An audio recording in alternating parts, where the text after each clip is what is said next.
अपना जलवा। पर अब बारी है असली मुकाबले की, जहां हाउस की दीवारें टूट जाएंगी और टैलेंट ही सबसे बड़ा हाउस बन जाएगा। Welcome to the mix house competition. ना यूनिटी, ना पीस, ना प्रोग्रेस, ना इक्वेलिटी। आज स्टेज पर सिर्फ एक ही चीज देखेगी कि आज स्टेज पर एक ही चीज मिलेगी, वो है क्वालिटी। जो सबसे बेस्ट वही होगा इस शो का स्टार। तो आओ मिलते हैं इस महामुकाबले के सितारों से। 10th, 8th और 11th के टॉपर्स एक ही स्टेज पर।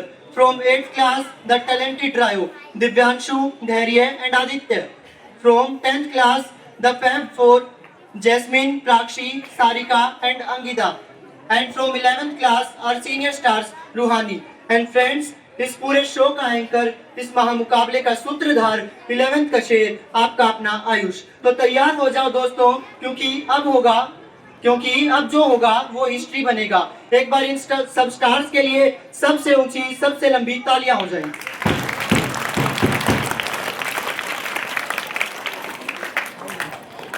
नाटक प्रस्तुत कर रहे हैं जिसमें हर युग की माँ की अहम भूमिका रही है, जैसे सतयुग में गायत्री माँ और अनुसुईया माँ। ये हमारी गायत्री माँ, जिनके नाम से ही गायत्री मंत्र बना और हर मंत्र से पहले गायत्री मंत्र बोला गया। मैं हूँ गायत्री माँ जिसके नाम पर गायत्री मंत्र का निर्माण हुआ।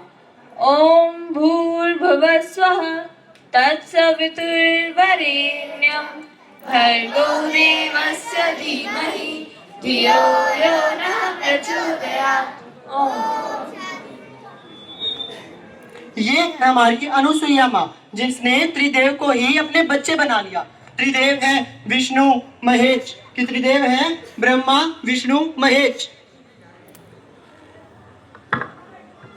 मैं हूँ अनुसुईया माँ, जो पतिव्रता धर्म के कारण जानी जाती है। मेरी परीक्षा लेने ब्रह्मा विष्णु महेश भी आए थे, जिन्हें मैंने अपना बच्चा बना लिया। ये है हमारी माताएं। बोलो गायत्री माँ की जय, बोलो अनुसुईया माँ की जय। अब आता है त्रेता युग।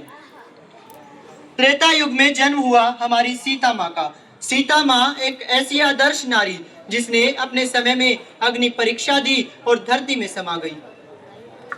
मैं हूँ सीता माँ, ऐसी धृता नारी जिससे चिरण होने के बाद भी मुख्य दोष लगा दिया गया। अब आता है द्वापर युग। द्वापर युग में जन्म हुआ द्रौपदी माँ का, जिसको जुए में हारा गया।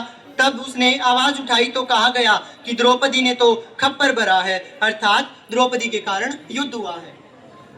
मैं हूँ द्रौपदी, एक ऐसी माँ, एक ऐसी नारी जिसका खुद चीरहरण हुआ और फिर मुझे ही दोषी ठहराया गया। किसी ने आवाज नहीं उठाई, तब मैंने आवाज उठाई, तब मुझे युद्ध का कारण बताया गया।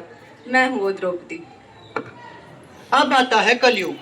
कलयुग की माँ जब 3 में 3 समय की नौकरी करती है तो कहते हैं कि आज की माँ अपनी संस्कृति भूल गई।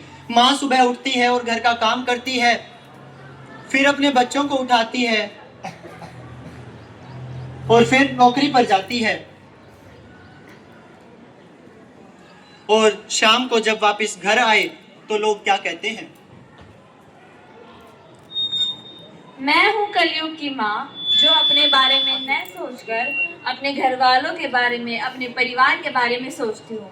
फिर भी मेरा ही संतोष किया जाता है, शोषण किया जाता है। आखिर ऐसा क्यों? आखिर ऐसा क्यों? नारी जो है वो आज से ही नहीं बल्कि सतयुग से ही प्रताड़ित होती आई है। कभी पतिव्रता धर्म की परीक्षा ली गई तो कभी अग्नि परीक्षा, कभी चीरहरण हुआ तो कभी जुए में हारी गई। मैं आधुनिक युग के नौजवानों से पूछना चाहूंगा, कब तक नारी की ऐसी परीक्षा चलती रहेगी? क्या आप लोगों के पास जवाब है? कब तक नारी की ऐसी परीक्षा चलती रहेगी?